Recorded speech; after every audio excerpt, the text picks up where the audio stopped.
The third book of Moses, called Leviticus, chapter 1. And the Lord called unto Moses, and spake unto him out of the tabernacle of the congregation, saying, Speak unto the children of Israel, and say unto them, If any man of you bring an offering unto the Lord, ye shall bring your offering of the cattle, even of the herd and of the flock. If his offering be a burnt sacrifice of the herd, let him offer a male without blemish. He shall offer it of his own voluntary will at the door of the tabernacle of the congregation before the Lord. And he shall put his hand upon the head of the burnt offering, and it shall be accepted for him to make atonement for him. And he shall kill the bullock before the Lord, and the priests, Aaron's sons, shall bring the blood, and sprinkle the blood round about upon the altar that is by the door of the tabernacle of the congregation. And he shall flay the burnt offering, and cut it into his pieces.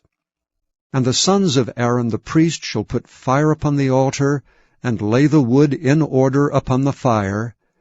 And the priests, Aaron's sons, shall lay the parts, the head and the fat, in order upon the wood that is on the fire which is upon the altar. But his inwards and his legs shall he wash in water, and the priest shall burn all on the altar to be a burnt sacrifice, and offering made by fire of a sweet savour unto the Lord.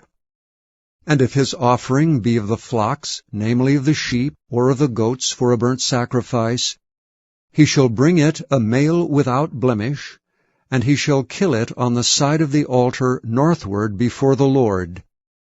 And the priest Aaron's son shall sprinkle his blood round about upon the altar.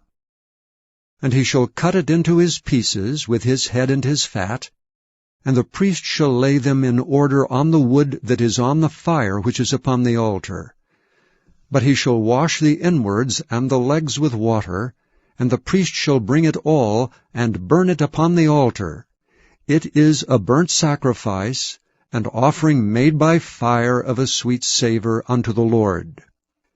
And if the burnt sacrifice for his offering to the Lord be of fowls, then he shall bring his offering of turtle-doves or of young pigeons.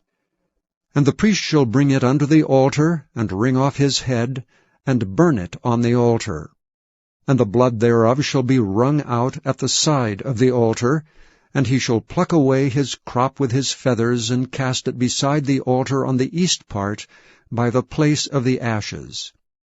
And he shall cleave it with the wings thereof, but shall not divide it asunder.